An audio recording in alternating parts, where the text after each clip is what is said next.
You're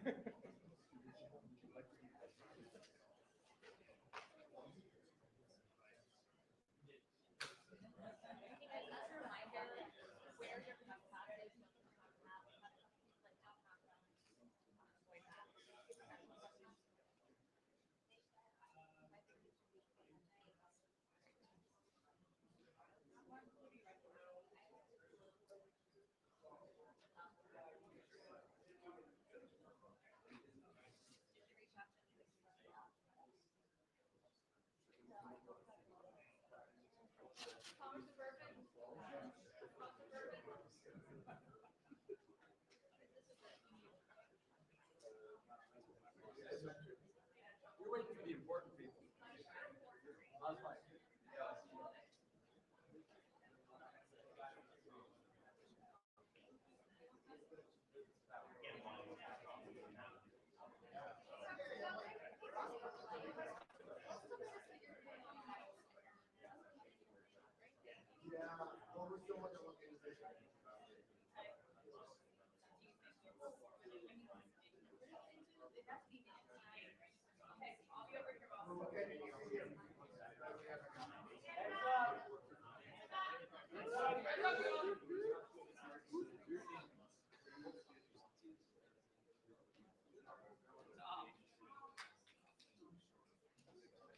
Do it. Do whatever you got to do.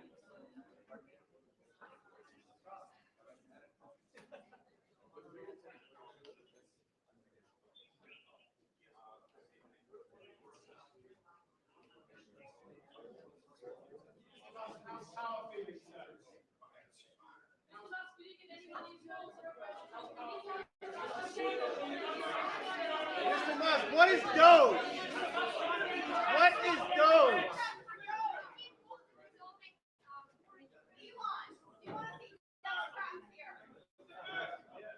Mr. Musk, will you answer a question?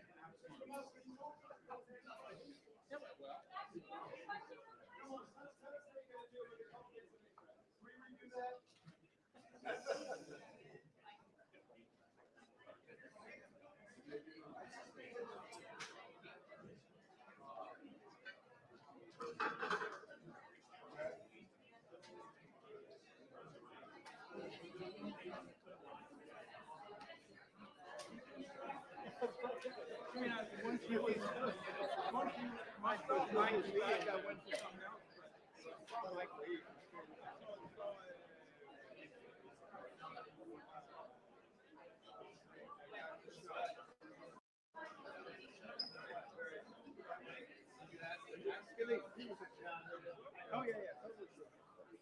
I lose it after.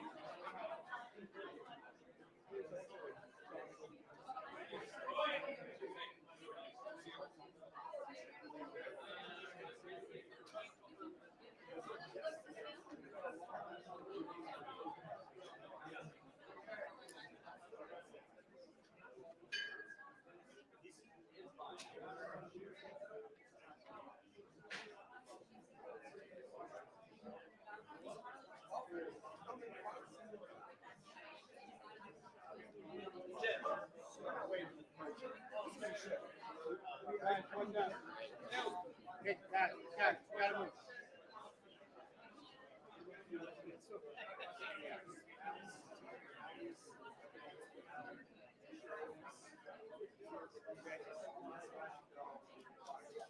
See what the other one is.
But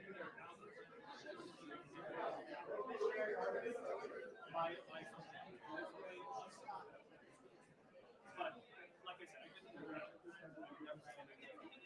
That doesn't mean there isn't.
How late are you on?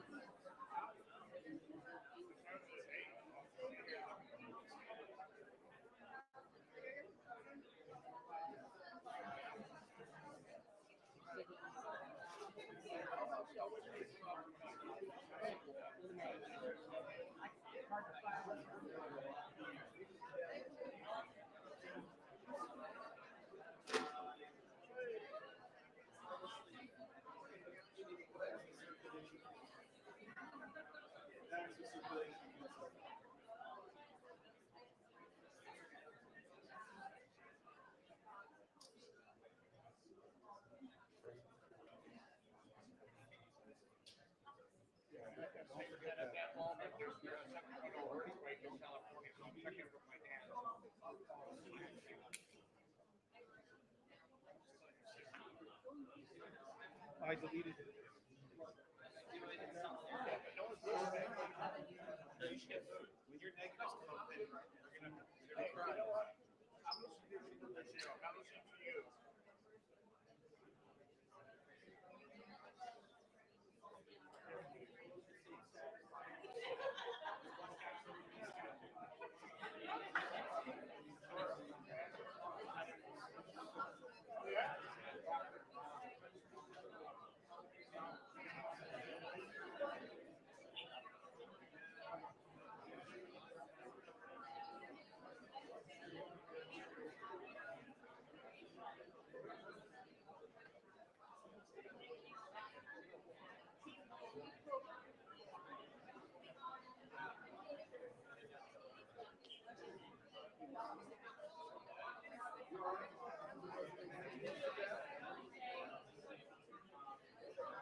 Senator, how did the meeting go? Senator?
what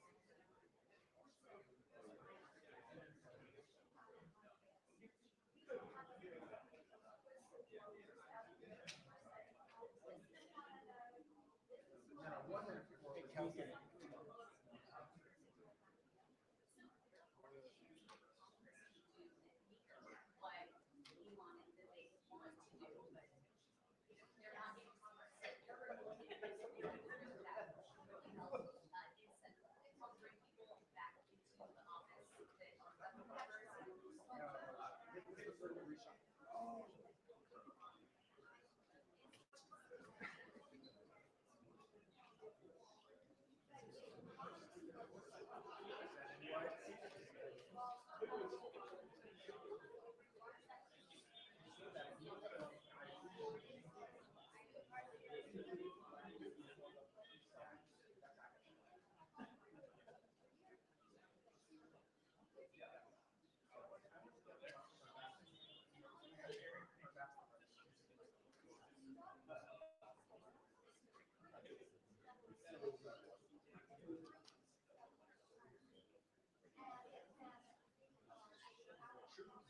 That's it.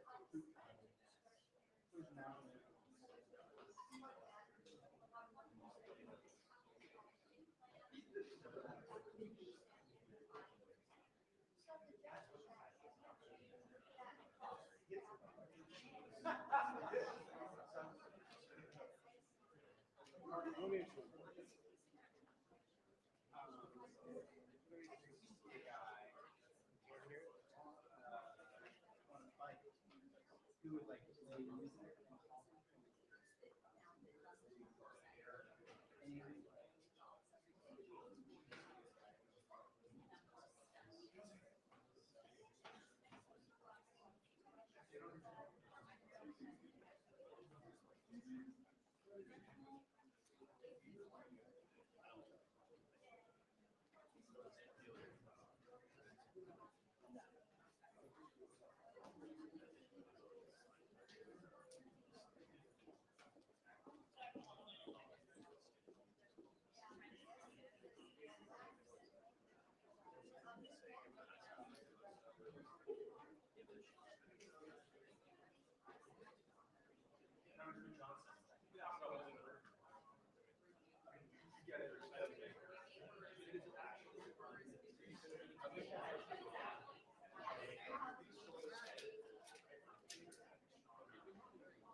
clearly we know what we want to say, how the social long term, maybe look actually where we're going out here.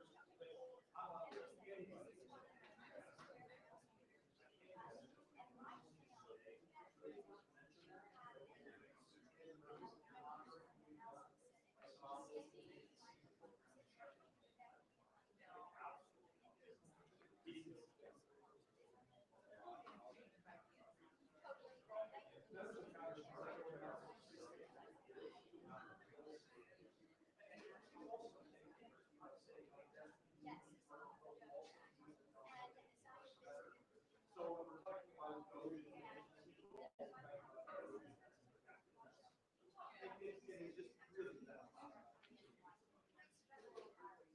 Yeah, I think people understand that America is always a place where control is big. And it's gotten harder and harder to build things like this, you know, highway project, it's on for 2 years, 8, 7 years. This is clearly citing permitting, it's clearly license last. I think right now they understand that they want to start building. Well, it said that campaign, poetry, and cover prose. I, of course, understand why they put big $2 million numbers out there. I think we're still trying to get our arms around the window is that there's a 2-year time period for functioning that fiscal year, it's not here. It's actually really cost savings and ideas. And start building. They've been bringing it up in politics. It's not been a problem.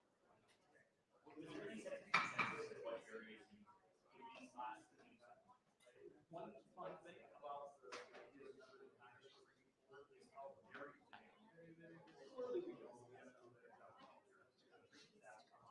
Clearly we know we can do a better job of inside our projects. That's come up.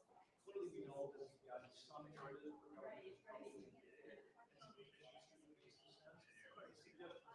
all over the board. I wouldn't say it's just common narrative. Anybody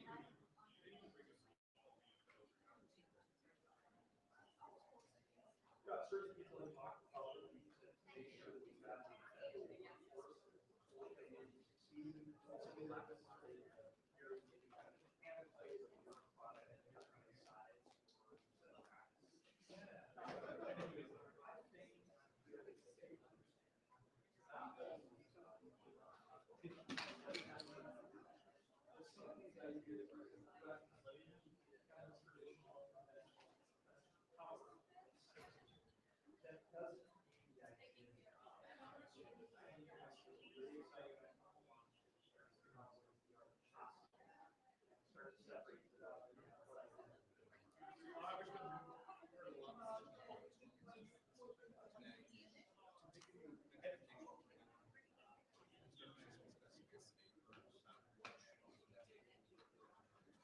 There was some of that. I don't think it's my job.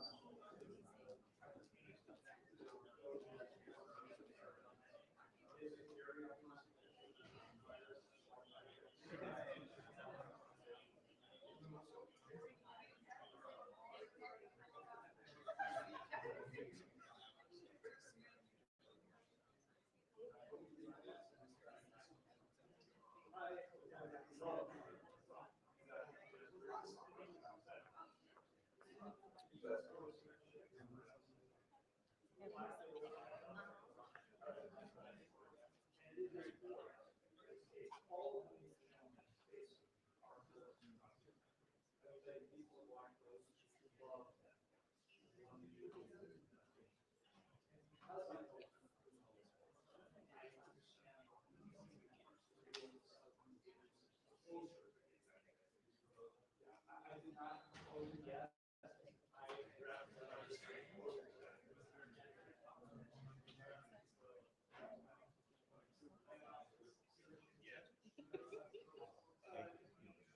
Discussion about that.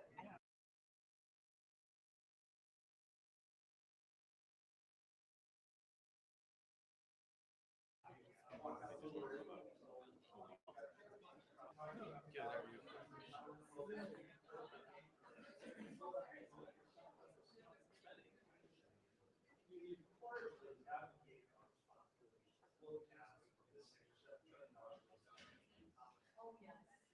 Does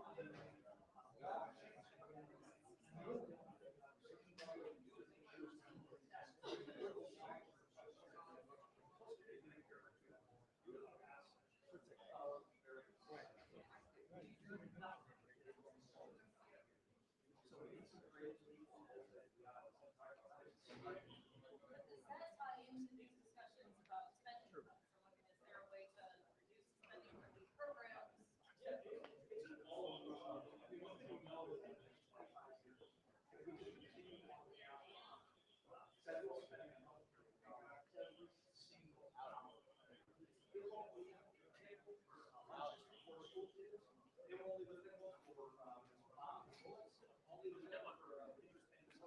See, after Thanksgiving.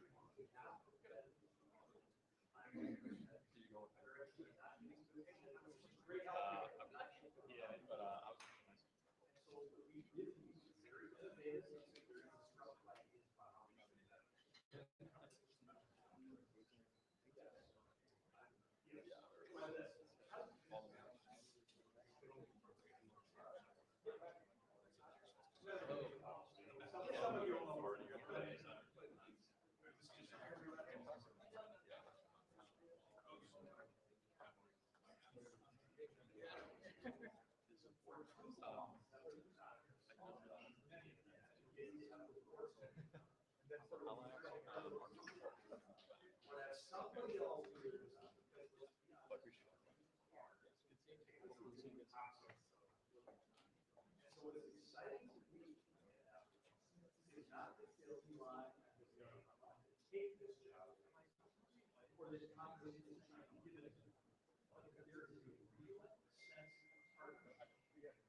Red pants, Caroline.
Congressman Miller.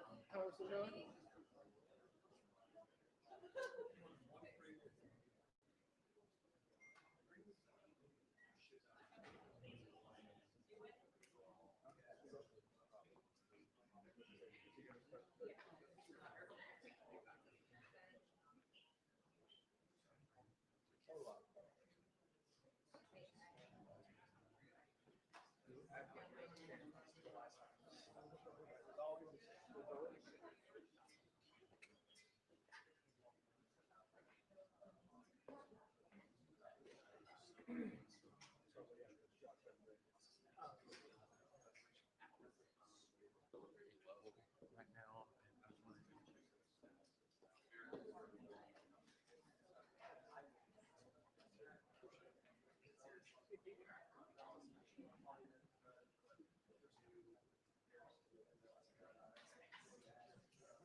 gratuitous, egregious, wasteful spending are over, and right now, Elon Musk and Vivek Ramaswamy are engaged in a marathon brainstorming session where they're really getting down all to the nitty-gritty, trying to come up with how to have $2 trillion in government spending. But Check 1, 2. that sounds great. They hold up their finger. So some Republicans believe that lawmakers are not just all talk.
We didn't get many answers on the strategy, but we do know what's happening right now behind the scenes.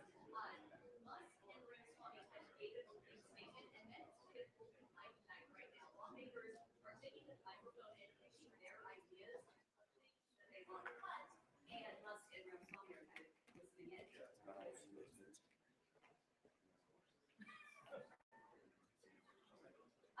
No Democrats at this meeting, but Elon Musk was asked by my Fox colleague, Vivek Ramaswamy, if he hopes that some Democrats show up in these meetings around. But that's not going to involve me. Some Democrats have also chimed in saying they're sick in cooperating with the Senate. I'm going to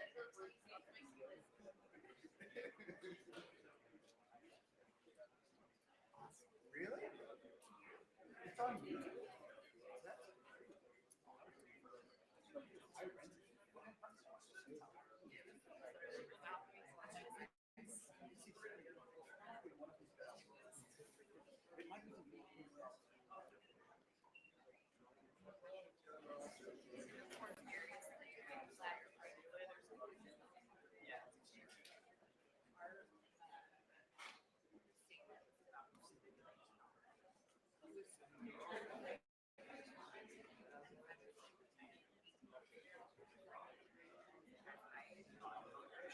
Nope.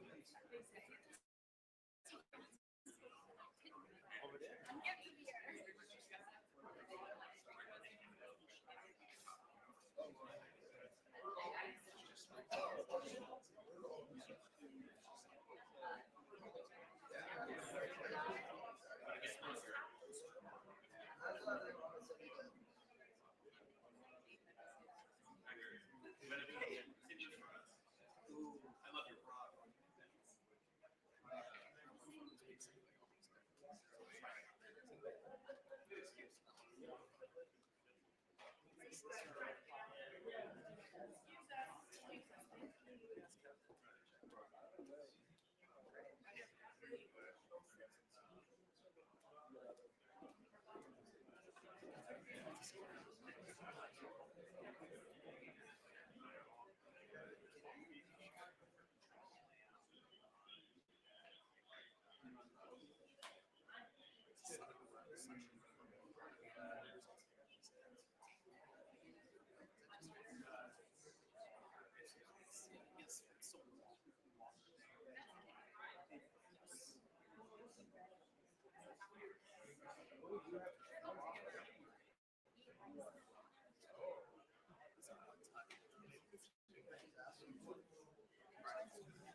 Let's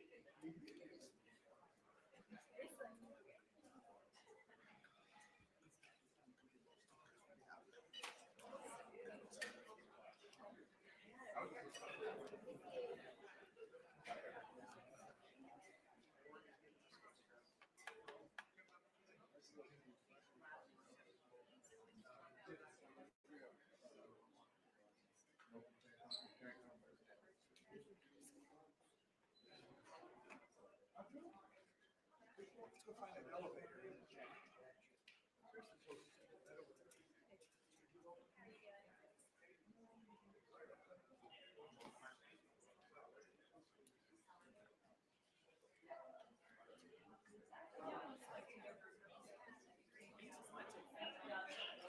Congressman Nell, please, Congressman Nell.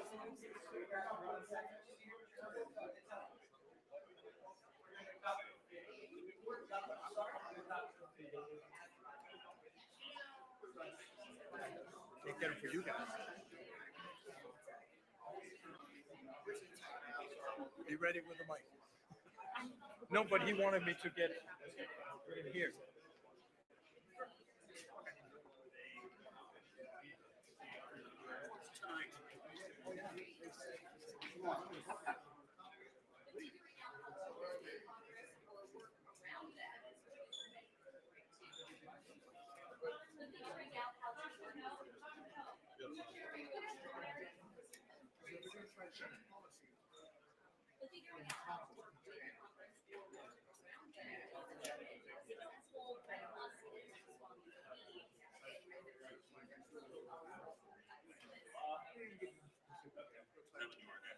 Looks like we're close.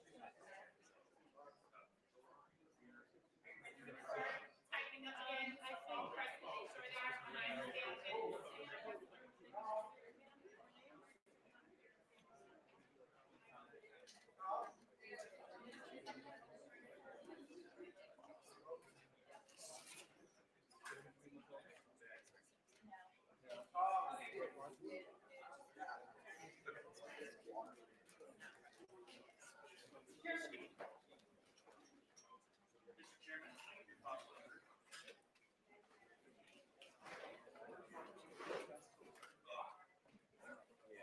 He's coming out soon.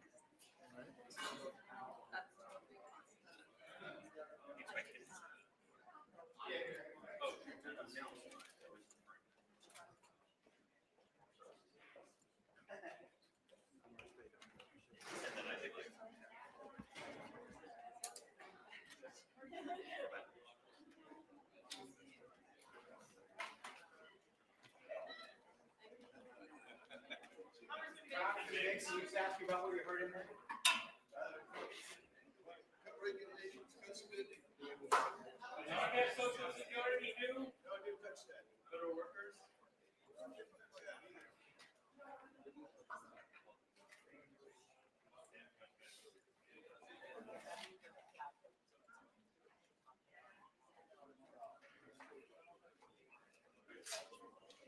Yeah, that was a call.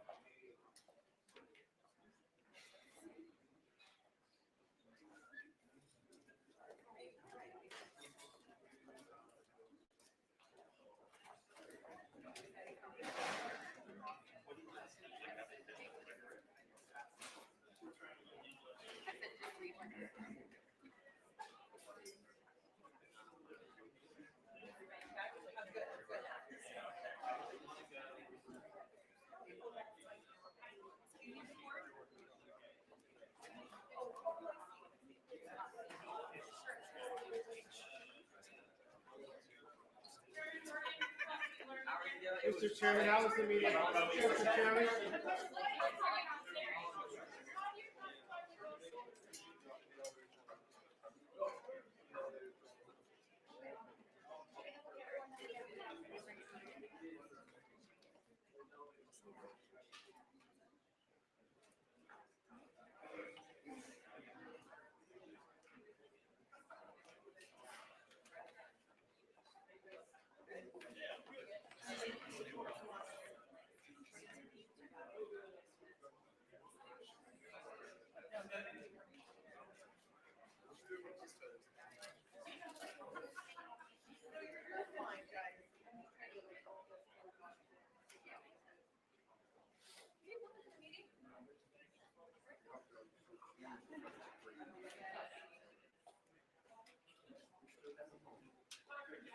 I'm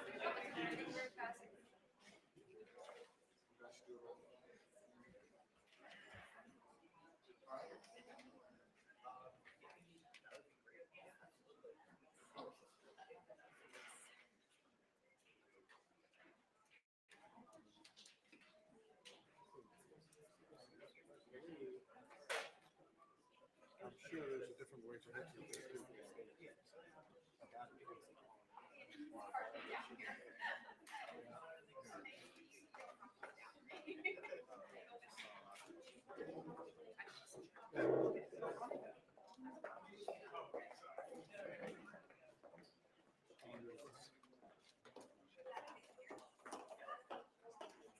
Senator Lee, how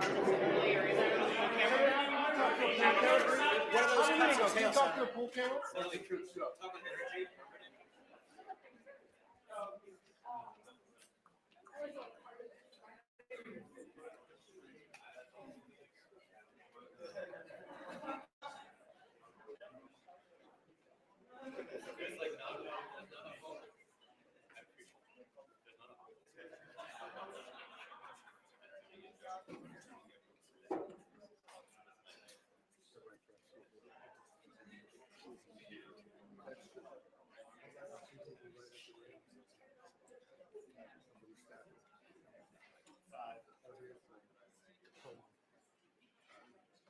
Chairman Coleman, how was your meeting? Chairman, how was your meeting?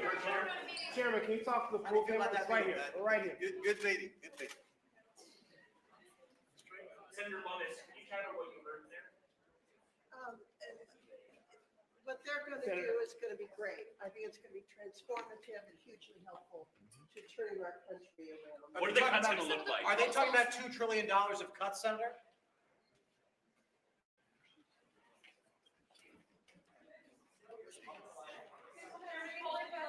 Do you still think $2 trillion is possible?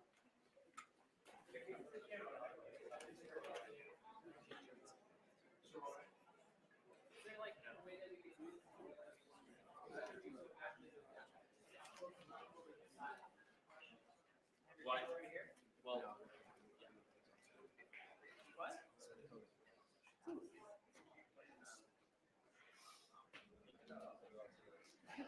Who's here with the gallery? Yeah.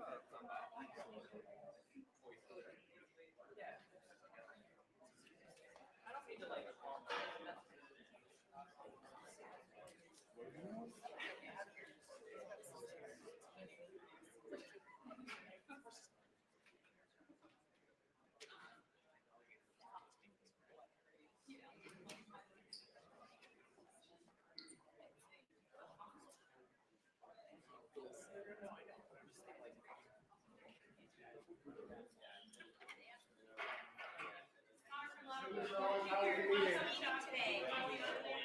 Sir, would you mind going to the full camera right over here? Would you mind, sir? Somebody talk to me. Yes. All right. Here, do you want to speak to the topic? Keep going right after they.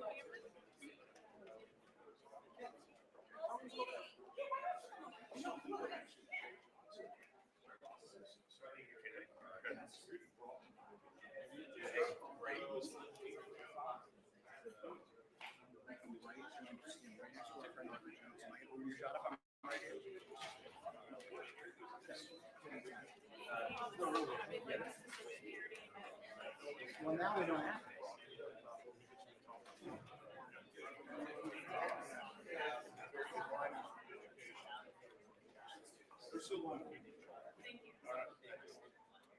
First of all, it's still going on, and you're exactly right. It's a listening session. Members are being given an opportunity to pitch their ideas. What I take away, and it's still going on right now, is there's so much waste, fraud, and abuse. There's so much inefficiency. Where do we begin?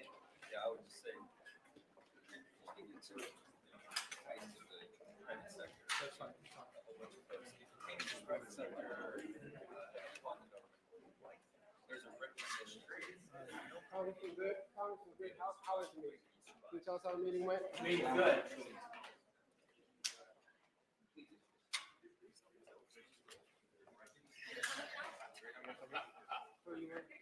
ABC, we're working the pool cameras, everybody. I wanna. just want to highlight remarks by Chip Roy in there. Chip Roy made the point that it's the Republicans that are the problem, because the Republicans continue to fund the very government and the very policies and the spending levels that we campaign against. 2/3 of Republicans voted just a few weeks ago to spend $200 billion more in mandatory spending. 2/3 of Republicans will probably vote for a borrowed $115 billion disaster so-called relief program at the end of the year. Republicans have to have the resolve to actually cut spending and to follow the recommendations by DOJ. Thank you, guys. $1 billion. Thank you.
If they actually talk, it's fine. You just stick the mic out and have it right in their face. I'm going to tell you. Just stick it out.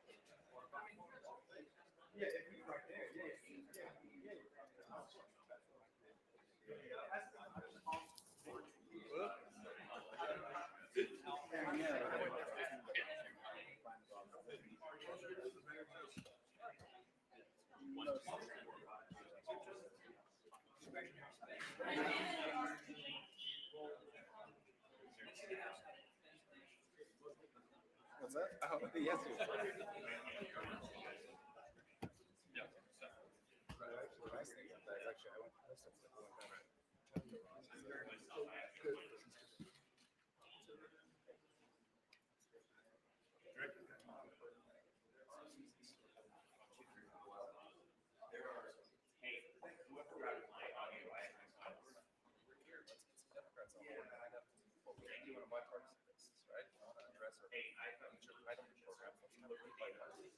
Everything is on the table, and you're just going to take a much needed look at the efficiency of our government, the programs that exist. Congressman, how was the meeting in there? Dynamic. I got to run to a meeting.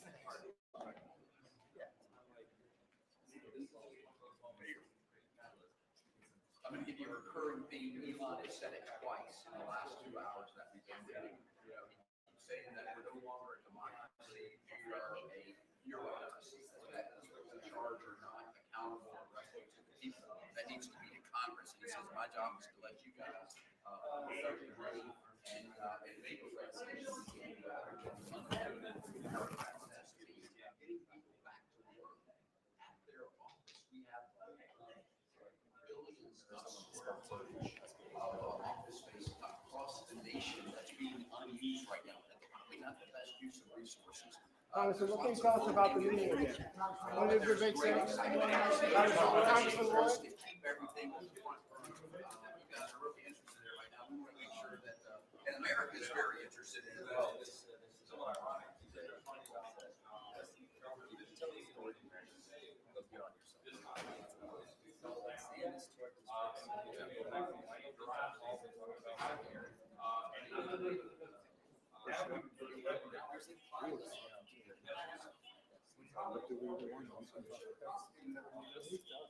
Congressman Burton. Congressman Burton.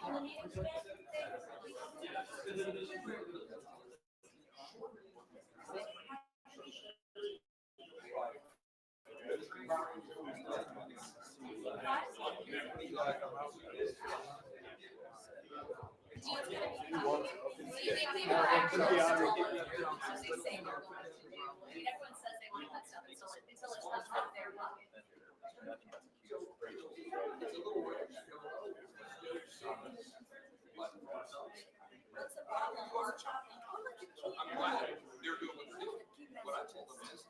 Did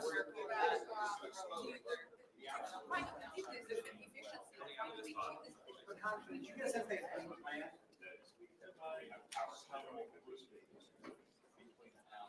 Yes, absolutely. It was a good meeting in there, kind of what was the election about. It's a good vibe, but the problem is in that room. I mean, the members have got to have the guts to pull the trigger. You know, when you look up on the board, you have 15 red dots up there and 400 green, and that's the problem. And we've got to get some guts. Yeah, that's been kind of the number that's been floated. Yeah. Positive, but you got to get them, have the guts to do it. That's the key. Tim, let me ask you one more. Did you get a sense of their to do everything they want? Yeah. Didn't come over as concrete. Ideally, Plan was to be able to go out and figure out where to hire the talent.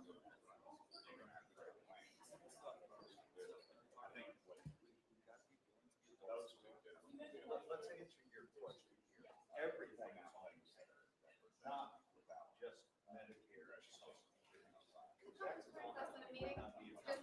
And please don't lead with the headline that that's where we're going to make the cuts. We're going to make government more efficient so we can honor the promises of people that are on Social Security, that are people who are on Medicare. If we don't make changes, those programs right now are unsustainable. So we have to make our government more efficient so we can afford the promises that we've already made.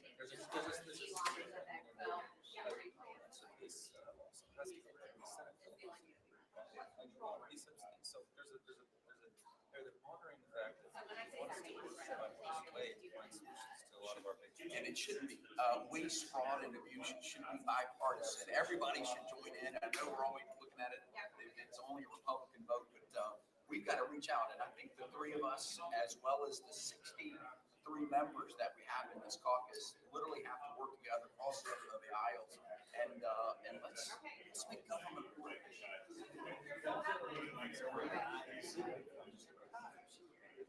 Every idea that we're talking about. Thank you, sir.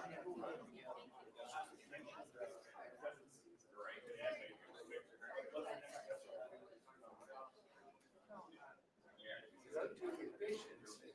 Go to we're going to sell to the American people why we want to change a process, a procedure, what we're talking about. You look at efficiency, it's not going to just cut or lose people. It's going to make things work better. But this is the first position jump into that, which I get is part of it. We're going to have this is going to be an opportunity for the American people to see what we can do in terms of And we're going to ask their feedback too. Yeah, and that brings us to announcing this. America, we need you to let us know what you think needs to be made more efficient. Cut altogether. We've got an email online. It's doge, DOGE, @mail.house.gov. Hopefully the word will get out. There's already dozens of emails already. Take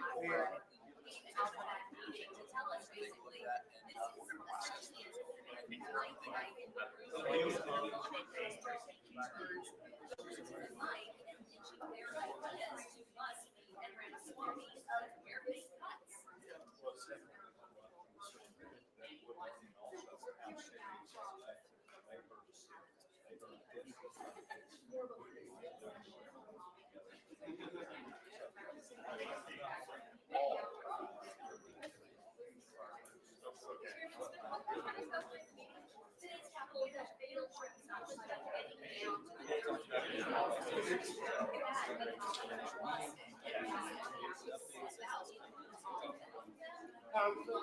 Congressman, can you talk to the full camera, please?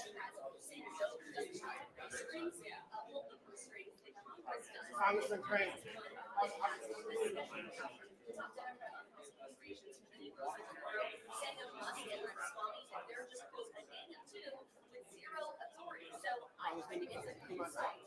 I have to go to another. I've got an appointment I got to get. I think it's a lot of excitement. I think that they have a bold vision. I think that they're going to. I think that hopefully the the conference it has the courage to carry out some of these plans. So, thank you.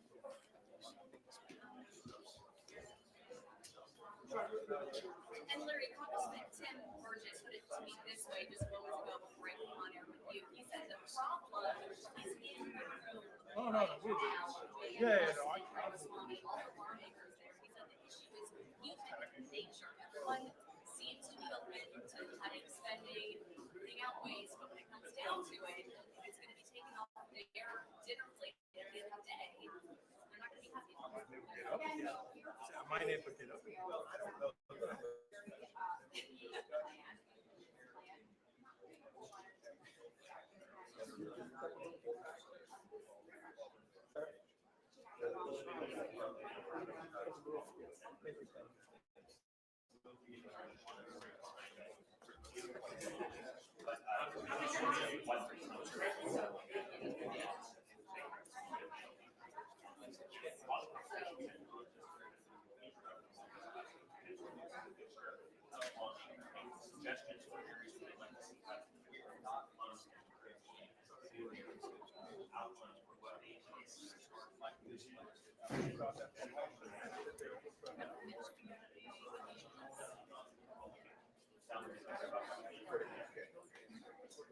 Vivek said, let the Constitution be our North Star.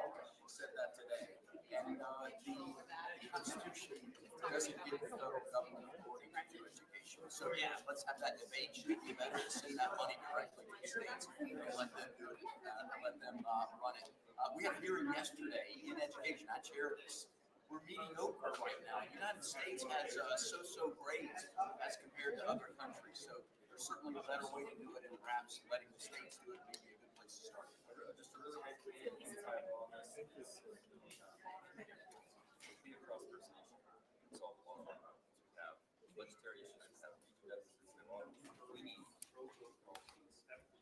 Leader Scalise, we come this way.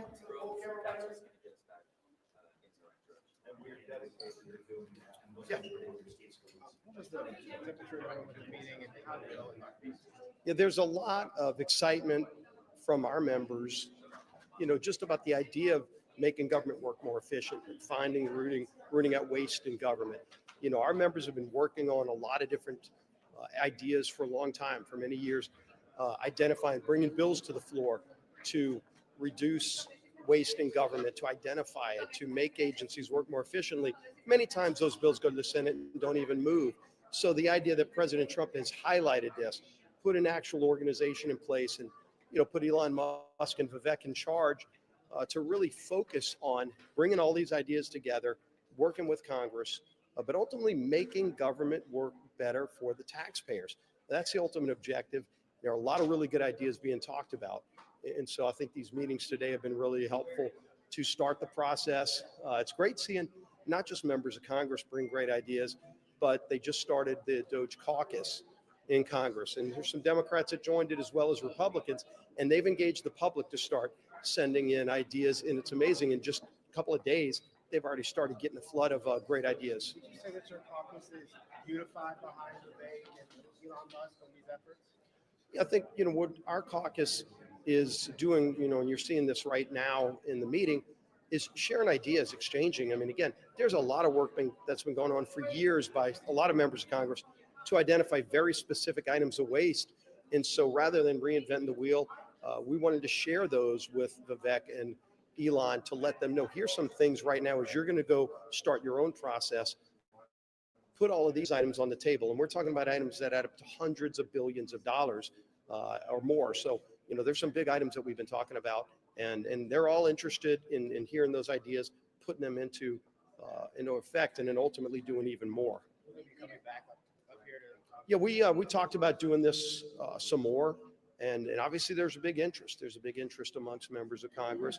Elon and Vivek are very committed to this. President Trump has made it clear that he's going to be following through. Obviously, as the ideas come through the Doge, they're going to bring those ideas to the president. Some things will be done through executive order. Some things we're going to do legislatively.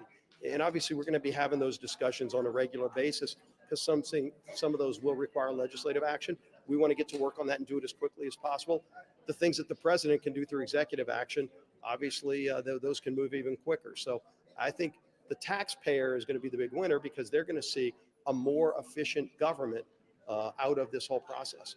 Talk about getting rid of waste as being that personnel base, shrinking the size of the federal workforce. Yeah, that clearly is going to be a big part. Look, there's been a lot of studies done just in the last year on the percentage of the federal workforce here in DC that aren't even showing up for work. And sadly, that number is in the 60, 70 percentile range or higher, where you drive through some of these federal buildings and they're almost completely empty. And they're using the guise of COVID. COVID's been over for years, and all across the country, people have gone back to work, yet you've got thousands, tens of thousands of federal workers being paid over $100,000 a year each, and they're not showing up for work. And who loses from that are the American people. Look, my office and so many of my colleagues get calls from agencies like Passport Agency. It takes months now to get a passport that used to just take weeks because people aren't showing up to work. You can't process that from your house. You've got people that have been waiting years to get an IRS return. If they're owed money by the IRS, they ought to get that money days away. Technology surely would allow it to happen. Yet some are waiting years because those employees aren't showing up for work. And look, if you don't want to show up for work, it's a free country. Should you be getting paid $100,000 a year by the taxpayer to not show up for your job? You wouldn't get away with that in the private sector. Why should you get away with that in government? And I think that's about to end when President Trump takes office. How do you expect to use what about mandatory programs, Social Security, Medicare, Medicaid? These make up the bulk of government spending. How can you really address the debt and the deficit without touching them? Well, the good news for you is we talked about those as well. And you think about work requirements in Medicaid, for example, Social Security verification on a lot of these welfare programs where you saw, whether it was COVID, whether it's other programs where you've got people that aren't even citizens of the United States getting tens or hundreds of billions of dollars in benefits. COVID money, they identified over $200 billion in checks that went out to people that don't even live in America because there was no verification. But there are some of those that are in the mandatory spending side, both work requirements and Social Security verification, that just putting those checks in place to make sure that people that deserve to get the benefits are getting them. But if you don't deserve to get the benefits, there's a social safety net there for people who are on hard times, not for people who want to collect 2 and 3 checks, even though they're turning down jobs. So those are the kind of things that we're also going to be looking at. And by the way, that saves really big money. And what about the fiscal 2025? And we're talking about spending. You guys are working on a spending bill right now. There's been discussion about attaching billions in disaster aid. Is that something that you think that the Republican caucus will be supportive of to attach to the CR? Well, the president sent his request to Congress just a few days ago. It's over $100 billion. There's some of those items that we all know are very serious. I've been to Asheville, North Carolina myself and seen the damage from Hurricane Helene. So as a speaker, the Appropriations Committee right now is going through what they call a scrub, going through and literally scrubbing line by line all of the items in that request. And I'm sure, and unfortunately, in other disaster relief packages, some things end up in those packages that have nothing to do with the disaster relief, and they fall out. So we're in that process right now of removing things that don't really directly relate to the disaster. And then finally, there will be a package, and how that package gets moved is attached to a CR. We're having those discussions right now, too. Mr. Leader, the DOJ savings, do you expect those to factor into the size of a reconciliation package or a tax bill? There will be some of the savings that come and are identified through the DOJ that we can put in budget reconciliation. And look, at the end of the day, some can be done through executive order, some can be done through legislation. It's much more powerful to put those changes in law because then it lasts beyond any one presidency. And we saw with some really good reforms that President Trump put in place in his first term, Joe Biden undid those through executive action day one of his term. And so, you want to put as many things into law as possible. And reconciliation is going to be one of those tools. It's going to be the first thing moving in January. And we're already working on that reconciliation package. And the more things that DOJ and other groups from our own committees as well put on the table, we're going to include those in that reconciliation package that fit. But to be clear, you anticipate being able to use savings from DOJ in some sort of score? Yeah, some of those items that DOJ comes up with are going to score very big, if they're included in a budget reconciliation package, for example. It's not the only place they will end up. Some will end up in executive orders. But at the end of the day, how best to get them all done we'll all have those discussions. But I think what's most important for the taxpayers of America is that they're going to see government working better for them. And it's a long time coming. I think it's so refreshing. You hear from people all over the country excited about this idea that we actually are going to make government work more efficiently for the taxpayer of America.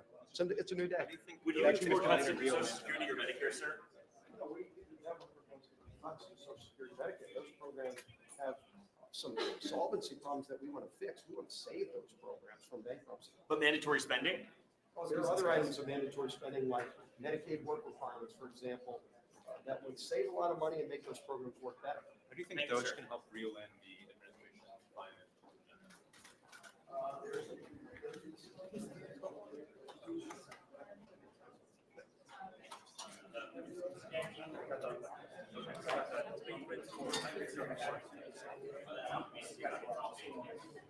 All right, guys, thank you.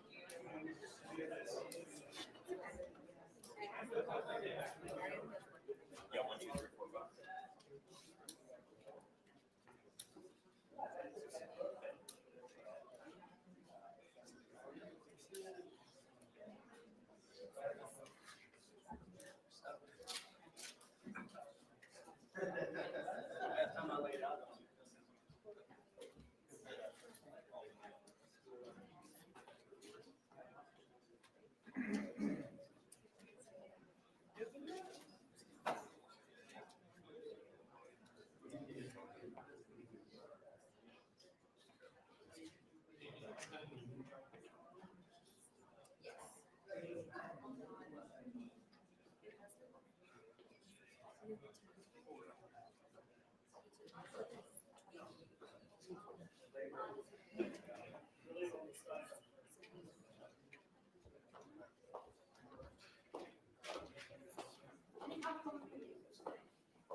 Actually,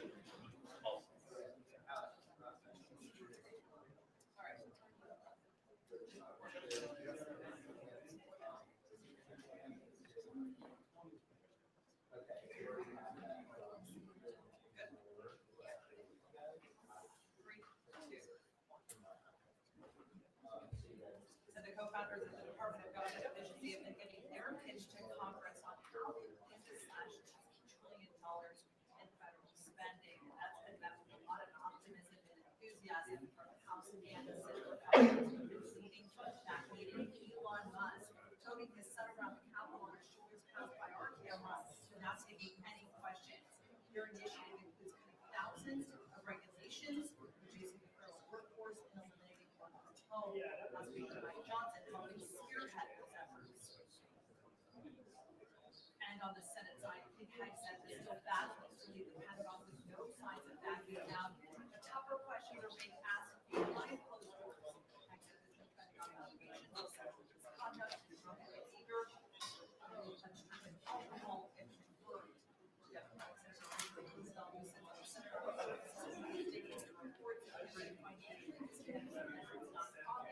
he's asking all financial records, credit card transactions,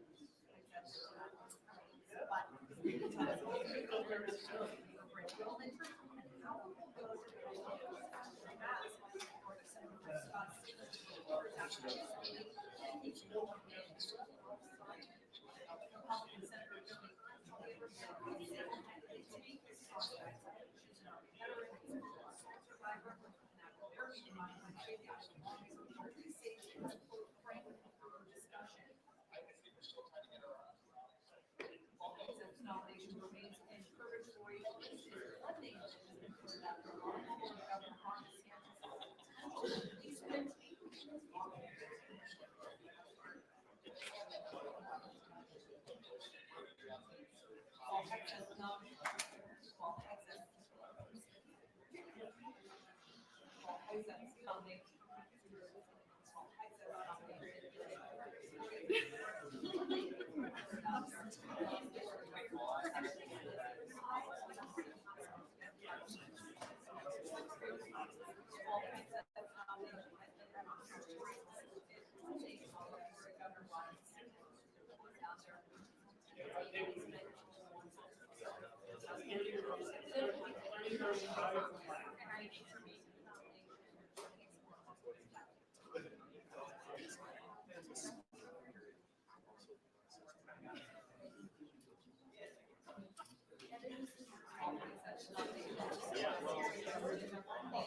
Congressman Norman, can you talk about the meeting for us?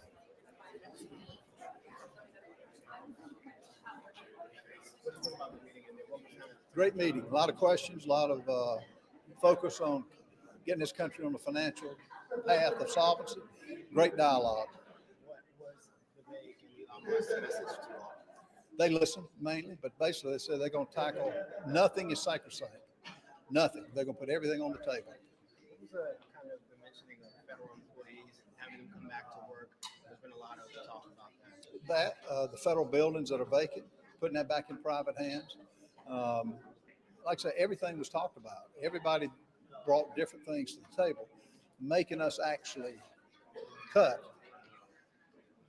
This is where the problem comes. Everybody's pet project they want to keep. This is what my suggestion is going to be, we the people making us cut. Do you agree with Chip Roy's plan to shame and expose Republicans who don't cut spending? I agree with Chip's plan to expose the fraud and abuse to the American people.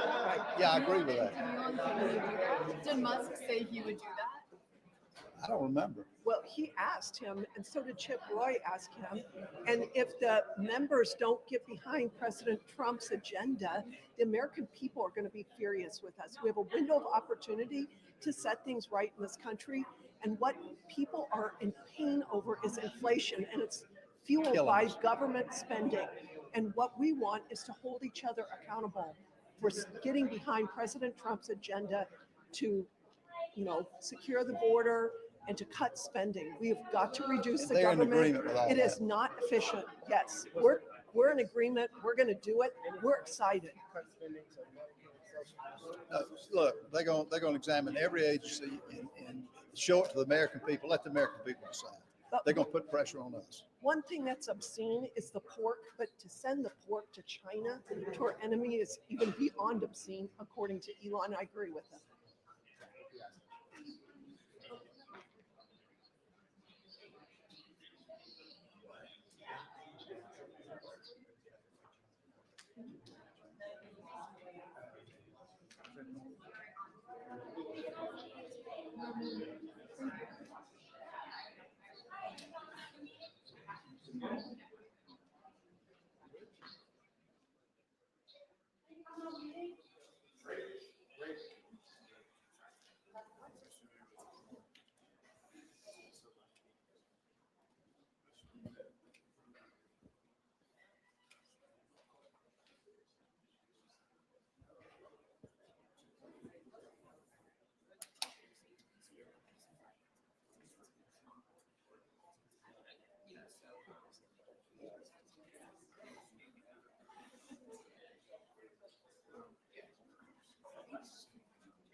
Mr. Speaker, Very productive meeting. Listen, I just say, this is a very productive meeting with Republicans from the Senate and the House. Speaker, can you come here, please? No, I can't. I'm late for a portrait unveiling. I cannot miss that. But they're finishing up the last few comments. There'll be a lot more that's expressed in the days ahead. I doubt that Elon and Vivek are going to give many comments today because we're in the early process of this, but stay tuned for more to come. Social Security, yes or no? I do not have a portrait. Social Security? Yes, you bet. I thought the meeting went fantastic. It was exactly what we were looking for, a question and answer session with Elon Musk and Vivek Ramaswamy. They were gracious with their time. Many of the members, pretty much almost all of them, lined up at 3 mics and went through the process of expressing their concerns, their frustrations, also talking about bills that they have sponsored and their ideas of how we can truly tackle this massive deficit, cut spending, and lower inflation. What was the number one concern expressed in there? The biggest concern is our debt. And as a country, it doesn't matter where you fall on the political divide, this debt is going to crush every single one of us. And to quote Elon, he said something extremely important. Every single payment that the federal government pays out, we need to be checking those payments to see if they're legitimate. And that's something that hasn't been done. I don't know if it's ever been done.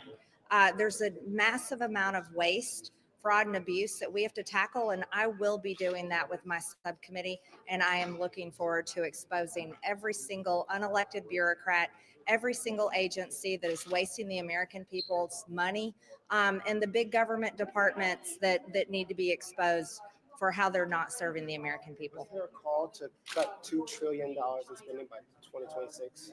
We didn't mention an exact number. All we talked about was cutting spending.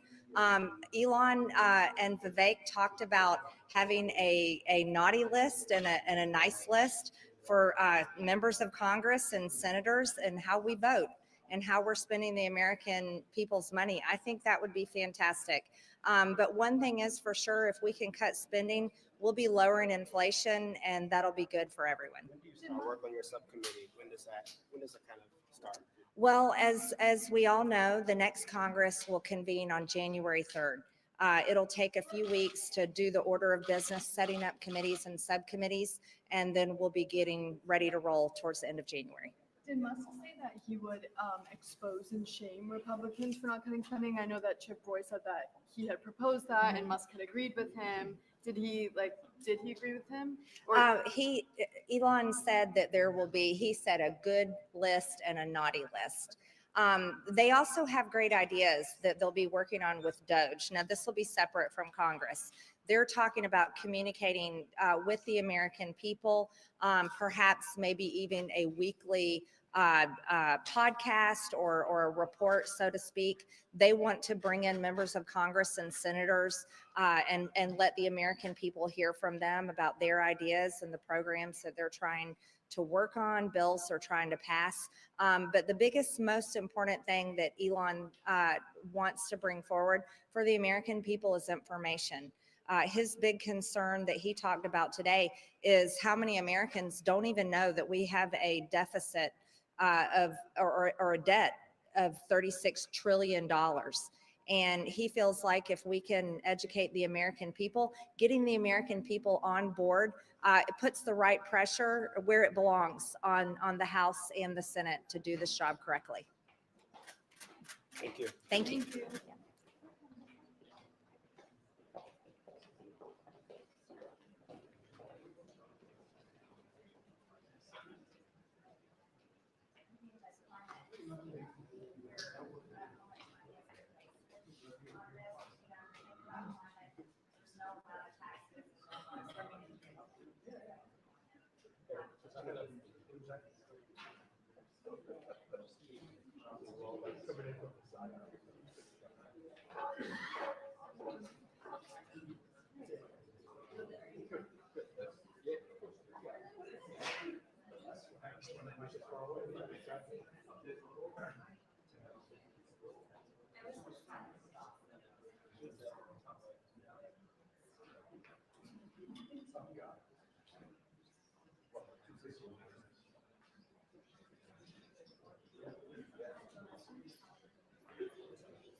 I think so, yeah.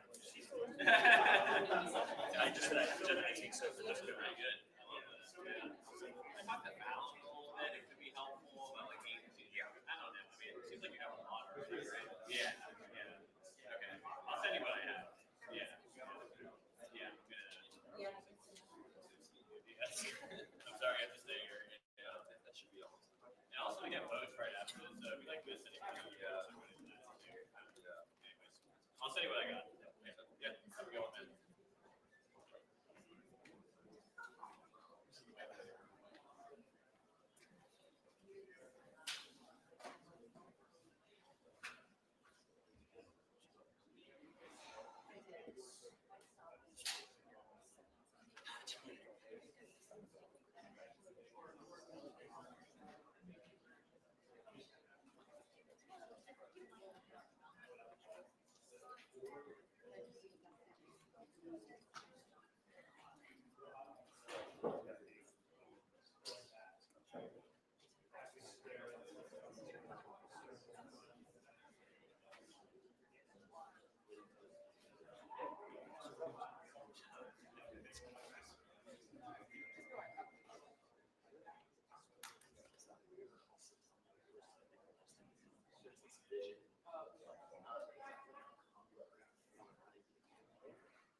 I would use a different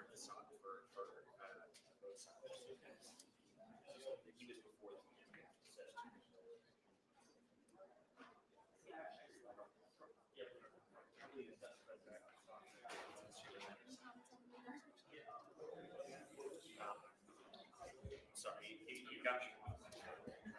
No, I don't have exactly what it's.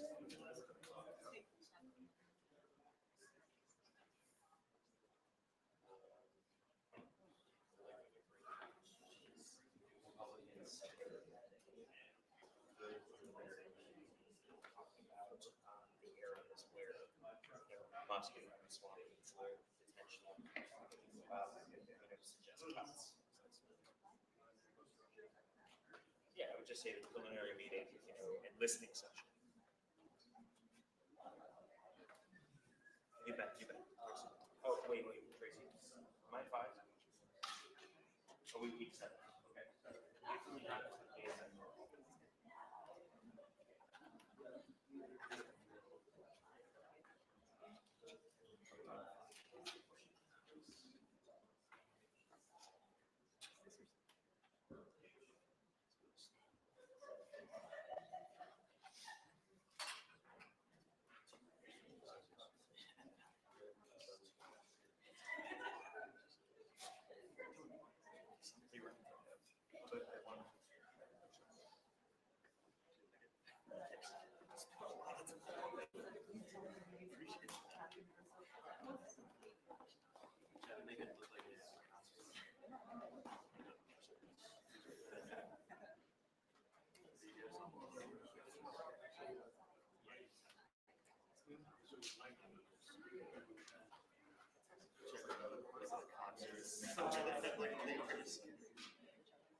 While we're still hanging out and it's quiet, reminder, you all wouldn't mind taking all of your trash, your belongings with you when you leave. Trash cans here, bottles, everything else.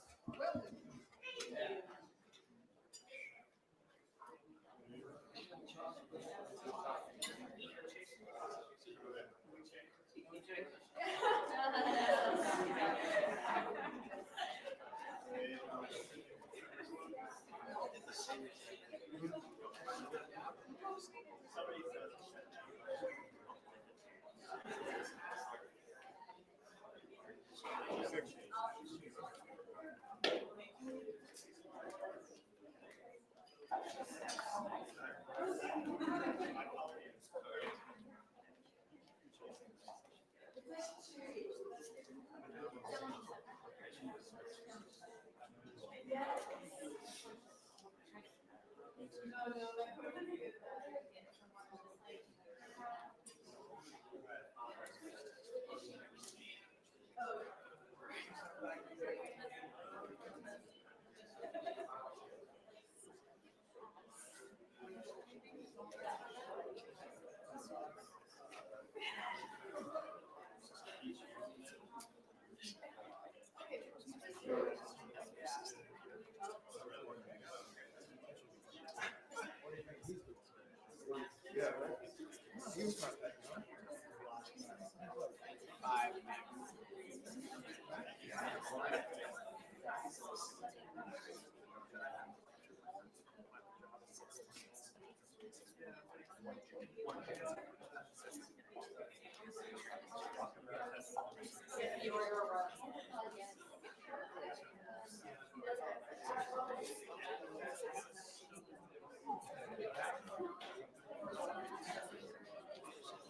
Matt.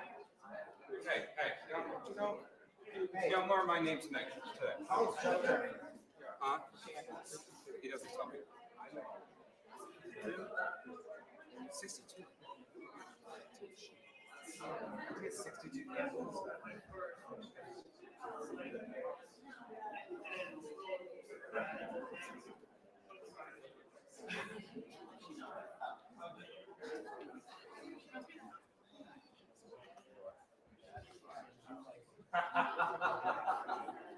That's good.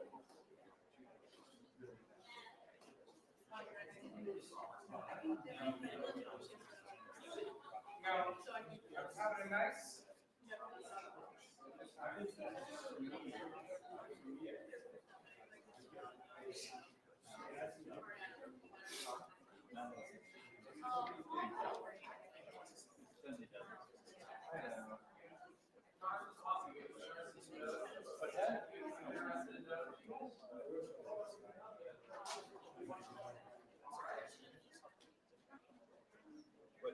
Sam, what did he say?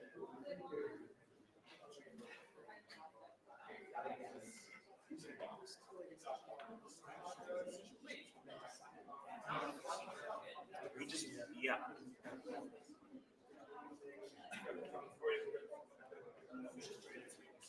Sam, did he say he was told he couldn't come? Is that what he said? Okay.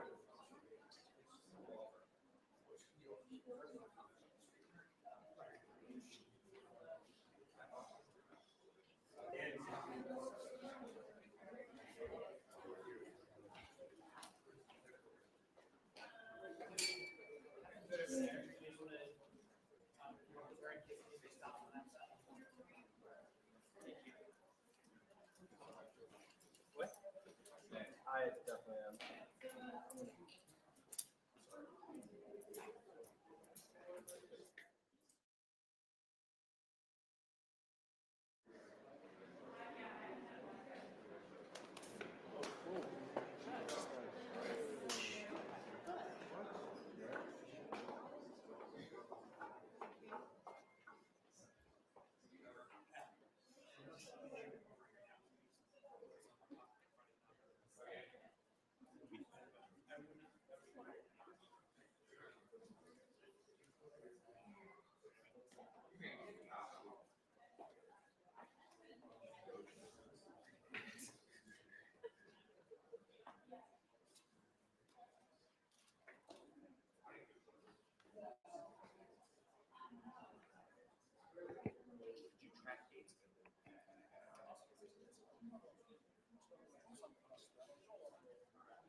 This is one newer MacBook Air, and this is a camera.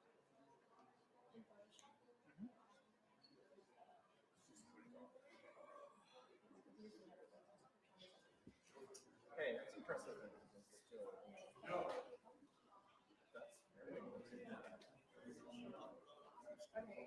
but you got all three of them. This is the M3 processor, but the M4 that bended. I just heard it kept saying that we didn't have anything, so I didn't look. The M4 processor, I think is the new latest and greatest.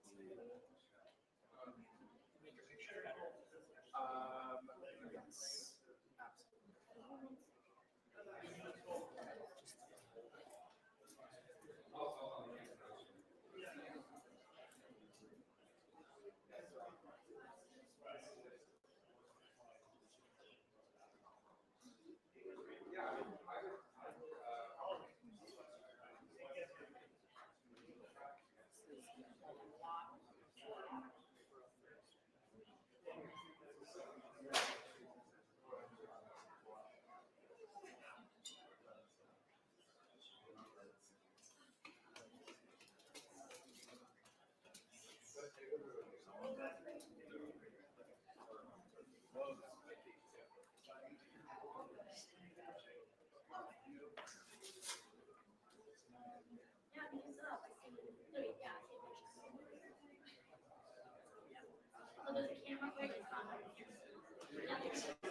absolutely. What were some of the top concerns expressed in there?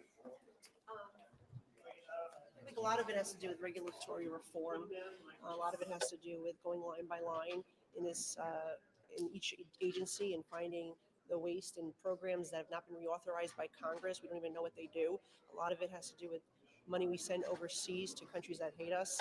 I think a lot of it has to do with these inhumane, costly animal experiments that are taking place in this country, like hormones, transgender hormones in monkeys, and pumping, cats and dogs, and with all sorts of things to see for what reason we don't know, and it's often very costly and inefficient. Talked about Treasury checks being stolen, the amount of fraud that is taking place all across the country that's costing billions of dollars, and we need to act on that to end it and put in place safeguards. A lot of different things that have come up, and hopefully we'll be successful. Is there a real push to cut $2 trillion to the federal government by 2026?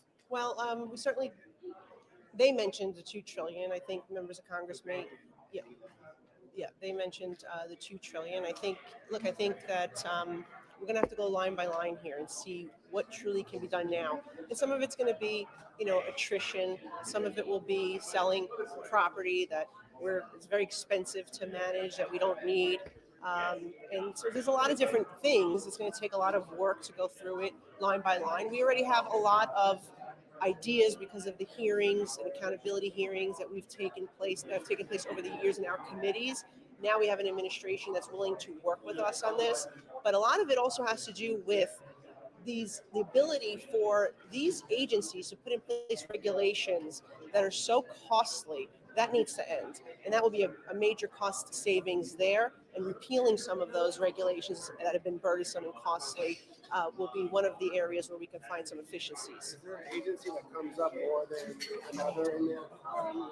Well, there's a few of them, but not one in particular. I think this is across the board that we have to look at. Okay, I gotta run to. Thank you.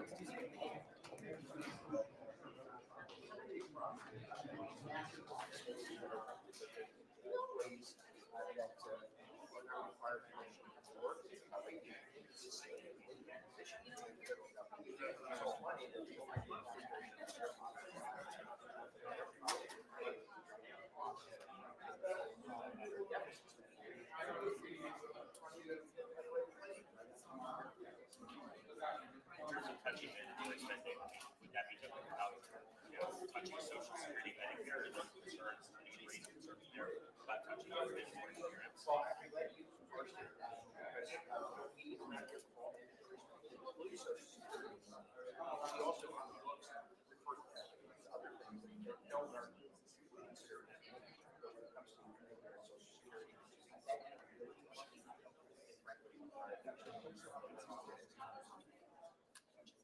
Thank you, sir.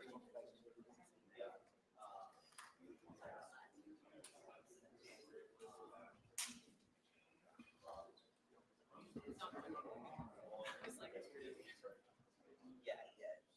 Just, yeah, do that. That way it's not sound.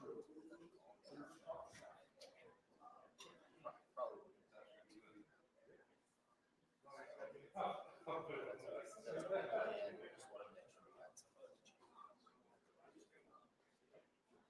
All right, cool. Thanks, man. Appreciate it.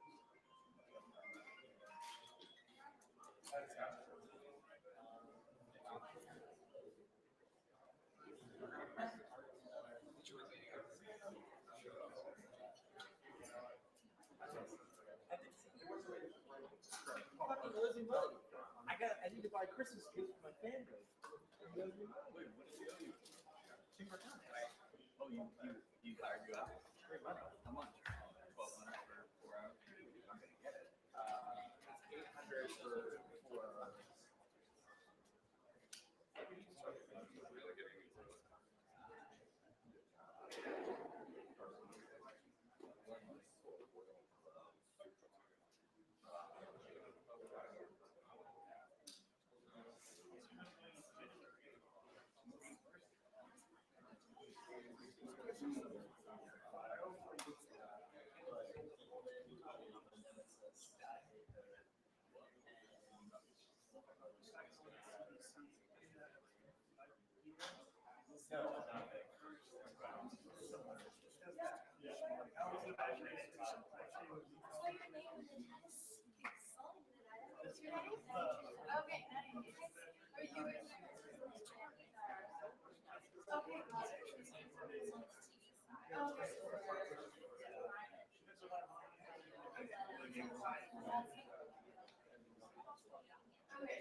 Congressman.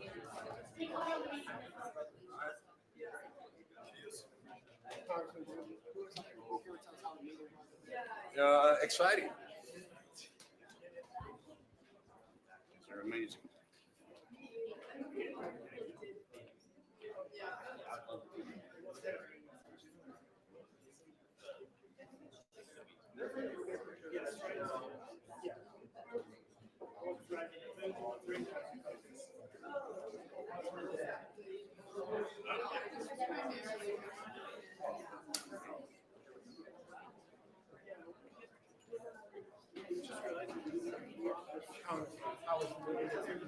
Very good. Good conversation.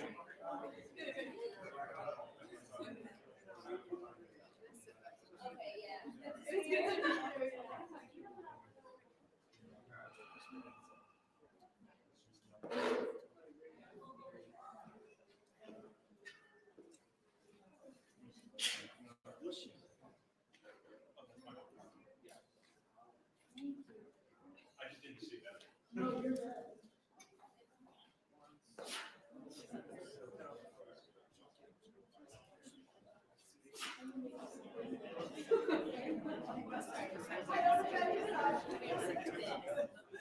Mr. Donald. Mr. Donald, can you, one more time? Can you come to the pool camera, please? Efficiency overall in different program areas. Members really brought their ideas to to the floor, a lot of back and forth.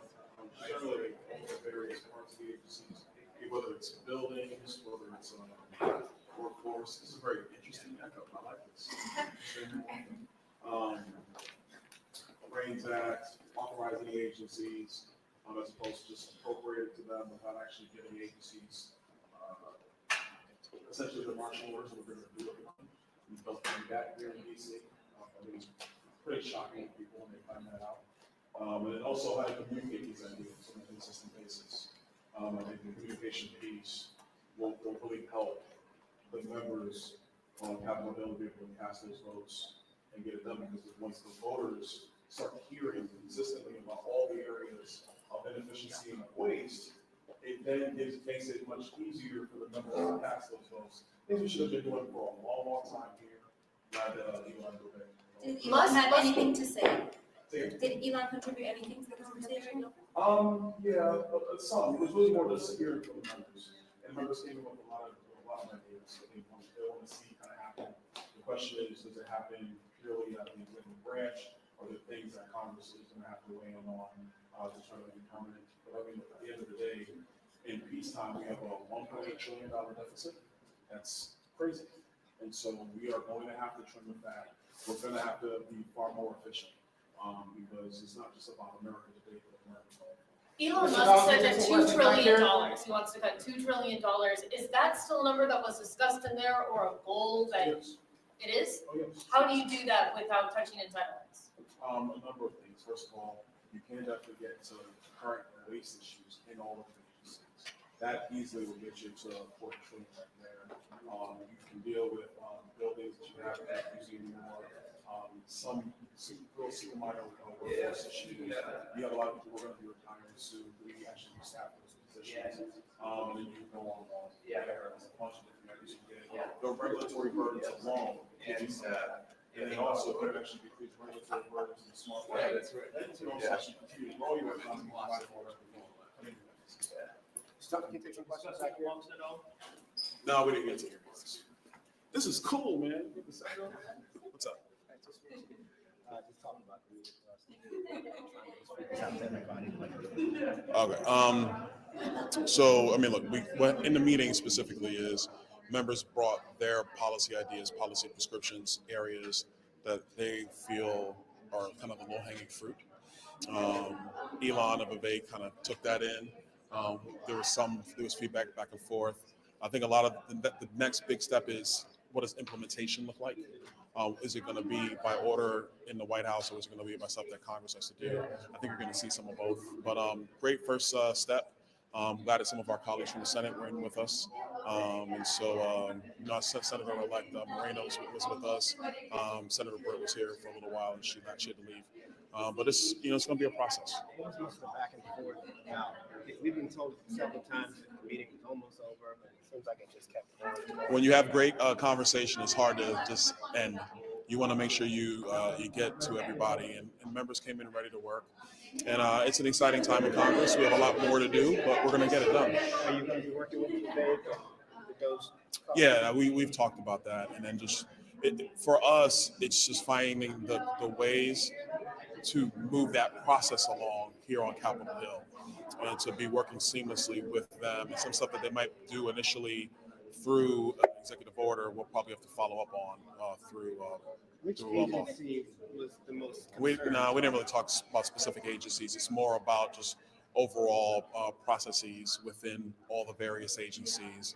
And then we talked a lot about authorizing agencies, which we do at the Department of Defense, but we don't do for the other agencies. We don't authorize them, but we spend money on them all the time. So if you're going to focus the actual intent of the people's money, then we have to do the job on Capitol Hill of authorizing these agencies. Did they give a top line number in there? No, we didn't get it. They want to cut. I mean, $2 trillion is consistently talked about. Yeah. Depending on the different paths you take, you could actually get to more than that. I mean, we are assuming that we aren't spending enough money. That's crazy. When Barack Obama was president, we spent about $4 trillion. Like, if we did that today, we would have a $500 billion surplus. And nobody was complaining about federal spending when Barack Obama was president. I don't think anybody was saying we weren't spending enough money.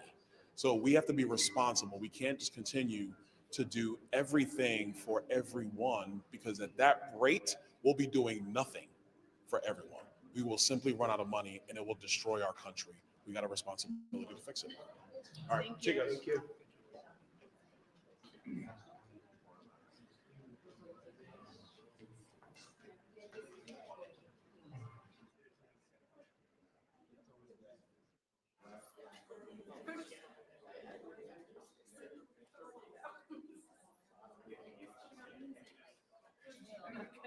Heads up, folks.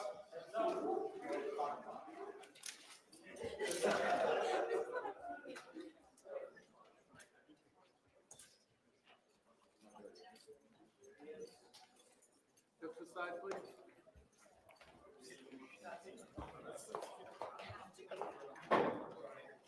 Vivek, how was the meeting? Mr. Musk, how'd the meeting go?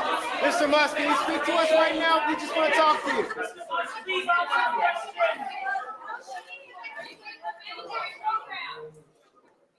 Goodbye, Mr. Musk. I'll go up.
Oh, wait. Thank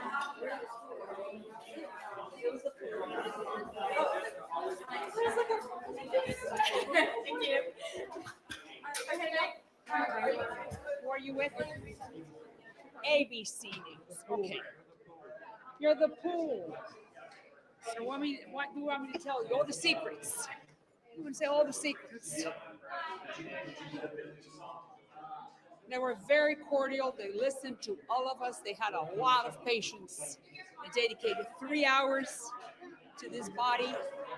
And we're very grateful that they want to give their time, expertise, talent for free to the United States people and to the American people and to the United States government. Were there specific agencies that came up as far as trying to cut those? Nothing specific. It's one big idea, one big spirit, which is to make the United States government more efficient. Don't you think that your audience would like that? We really do want that, and try to find ways on how to do it. Two words were said repeatedly: compassionately and efficiently. With efficiency and with compassion. That sounds good. I liked it. Working with Congressman Green subcommittee on Doge at all? You didn't hear any plan. It's just that, like I said, what's the spirit, what's the desire, what's the idea, what's the plan? And the plan is to make the United States government more efficient, make it efficient with compassion. We heard a lot about a $2 trillion. What do you mean you heard? You were not there. From all these many people. members. I mean, not necessarily. $2 trillion cut to spending by 2026. Was that brought up? I mean, it was just, it was something mentioned, but nothing that you could tell is going to be done for sure. This was a fact-finding mission, and they're here just to listen to what the spirit of the GOP conference is. And they were highly receptive, very open. And Elon Musk, spoke more than we thought that he was going to speak. Very cordial, very personable, very reachable, very nice. What were Elon's That we got to be more efficient, and we do have to. And Vivek said we had to do it with compassion, more efficient, compassionate. Regulations, we don't like regulations. We're going to bring those down so we can make the economy grow. And for them, that's their number one goal. If you bring the regulations down, then you open up the economy and we can grow, and then we can lower the deficit, right? That's what we all want. Spend more and borrow less. Thank you. Don't you think I've given you a couple of sound bites? Bye. See you. Here we go. I know that's exactly what you were doing.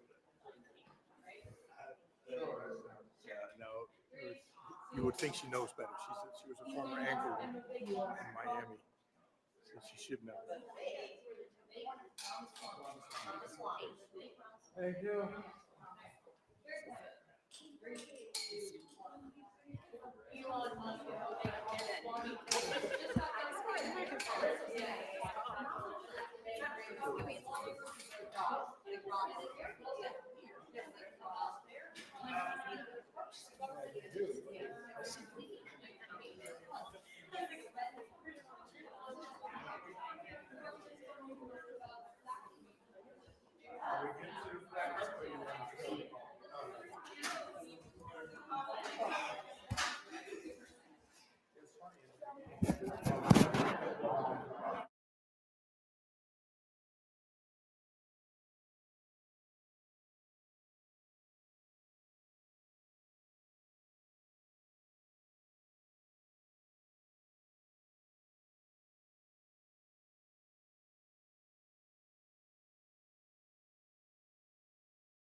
Thursday now, right? Or is it Wednesday?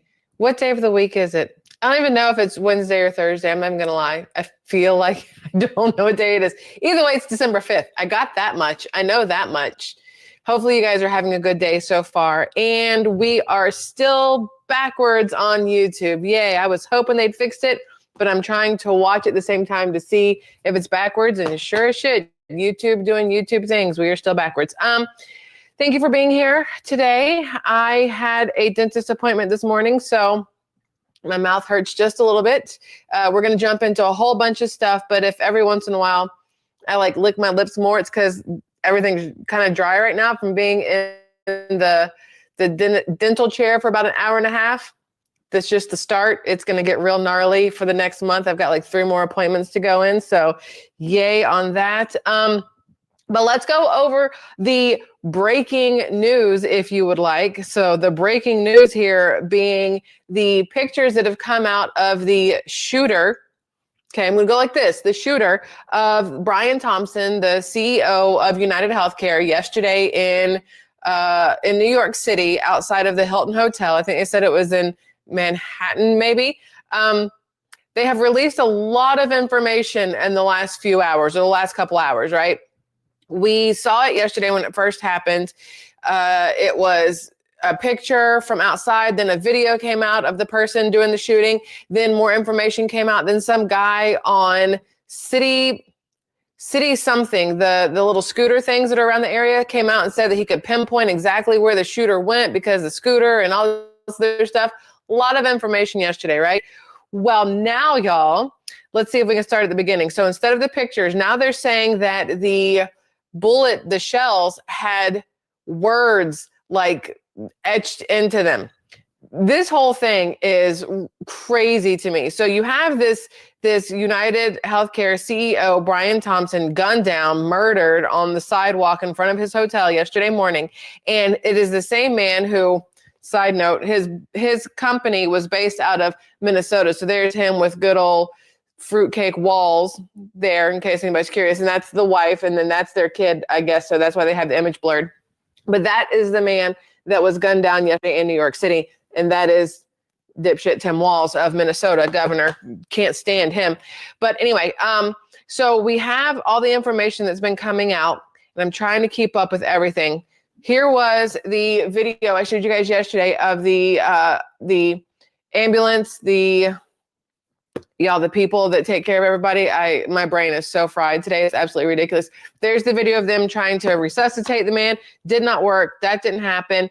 But then they came out and said that there was the casings they picked up today from the bullets, or last night from the bullets, had words inscribed on them. They're saying that it had, what are the words? Denied something. Hold on, y'all. It's not saved in X. It's all over the place here. So I've got stuff in Facebook Messenger. I have things I've emailed to myself. So I'm trying to keep up with everything here, and trying to put it all together at once is almost impossible. Let's see. Photos showing the man. That's not who we want. We're going to get to the photos in a second. Side note, the photos of the person that they are saying did the shooting. They're very, very suspicious, just so you guys are fully aware. But this is not the link that I want. The link that I want is the one about the bullets. So the bullets, the casings, they said had these 3 words: deny, defend, and depose, I think, are the words that are on there. I've got it pulling up here right now. It's just taking forever. This is ABC News that has this, that came out this morning. It's just taking its time. There we go. So here we go. According to this, just in, NYPD detectives discovered the words deny, defend, and depose written on shell casings found at the scene where Brian Thompson was killed. Now, according to everything that I read, there's some book that had come out about, let's see if it says what the book is. Deny, defend, depose were discovered by detectives on the shell casings found at the scene. The masked gunman, that's where we're going to go like this, gunman, because I'm not convinced at this point, remains on the loose, carried out a brazen targeted attack that was premeditated. This is according to Jessica Tisch, who is the NYPD commissioner there. But the news conference, what's crazy, y'all, is the news conference, they have had very conflicting information just in the news conference itself, right?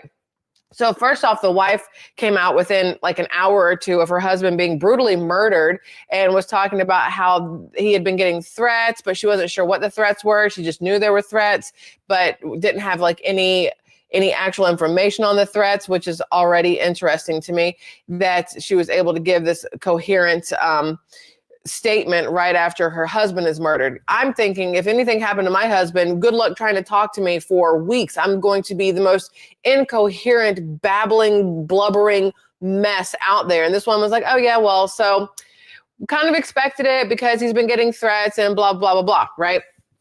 So let's just go into everything. So then they're saying that the casings had words written on them. So now it's like, okay, was this because of the money laundering? Was this because of all the money that Brian Thompson and other executives and whoever at United Healthcare were siphoning out of the company through stocks and everything else and their inflated evaluation of the company? I think that's the right phrasing of it. Or is this because maybe somebody got denied coverage? Maybe somebody close to somebody died because of lack of coverage, or because, maybe they had to pay so much out of pocket for their health care that maybe they lost everything. We have no clue what's going on here. But if you saw the video, which I can't show on YouTube of the actual shooting, they will not allow that at all. It is over on X. My husband has posted it up. A lot of people have posted it. If you look at the shooting, it is a man who's holding it comes out, it's a 22. It looks like a 22, according to some other podcasts that I've seen of people who are very knowledgeable on guns, right?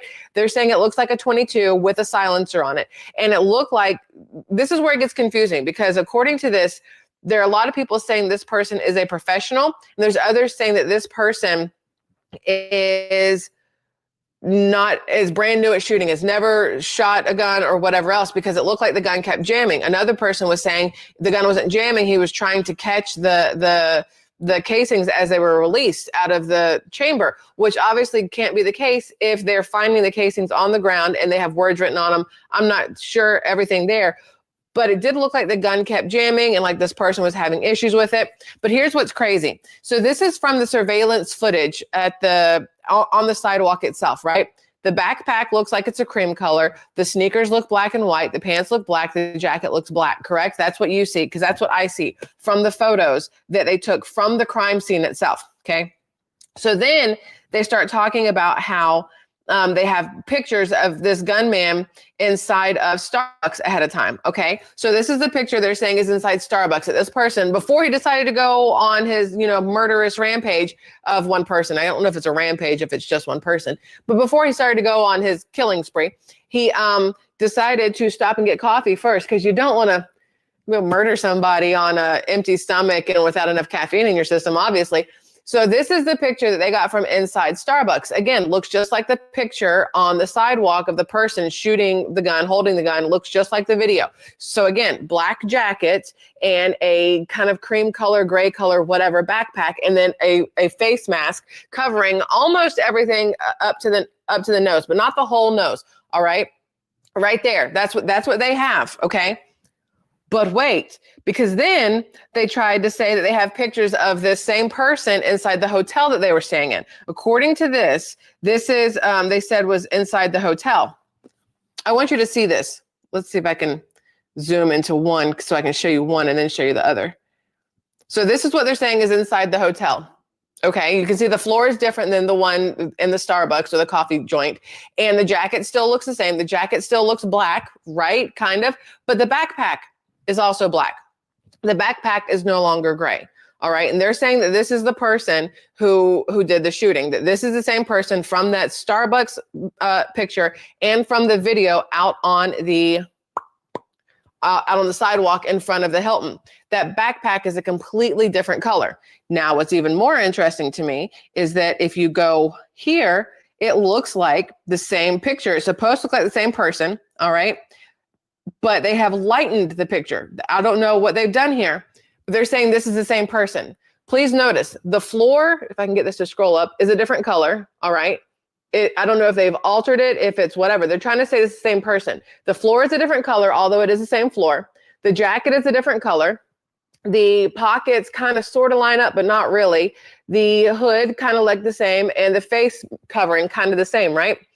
But Try and tell me that's not a woman. Tell me that is not a woman in that picture there. That is the most feminine face. And there are obviously some dudes who are feminine looking, and there's some women who are masculine looking. I'm considered a masculine looking woman. I've got broad shoulders, and since I've put on weight, I'm a little more masculine looking than feminine. It is what it is. But if I saw this person walking down the street from that profile, especially, I would be like, ma'am, she's pretty. That is a woman, right? And I do not think that that is the same as that person. They're trying to say that maybe this is also a woman wearing like fake facial whatever. I don't think these are the same people, number one. I think they are two completely different people who happen to have on the same type of jacket, but I fully believe that that is a woman. And now they're trying to say that the shooter was at this hotel with two accomplices, two other people. So 3 people total. So which one is the decoy? Are these two decoys, right? Because this one that looks like a woman looks like a decoy. This one that looks kind of sort of like the woman, right, could also be a decoy because the backpack is different compared to, how do I get out of here? Compared to this person here, who even just the eyes and the nose to me do not look the same as the other two. And the backpack is different and the jacket is different. This is the shooter. I don't know who those other two are that they're trying to show us, that they're saying, oh, we have face pictures now. Now we know who we're looking for. I don't think either of those pictures are the actual shooter. Again, this is based off blurry images that are being circulated across the internet from the actual NYPD, though. All these pictures came from the NYPD. These are not things that people just found and decided to throw up. These are all from the NYPD, and they're trying to say it's all the same person. Now, I know there are some cops out there who aren't very good at their job, but you got to be real crappy at your job to sit there and try to say that those 3 pictures are the same person wearing the same outfit. Very obvious that it is not.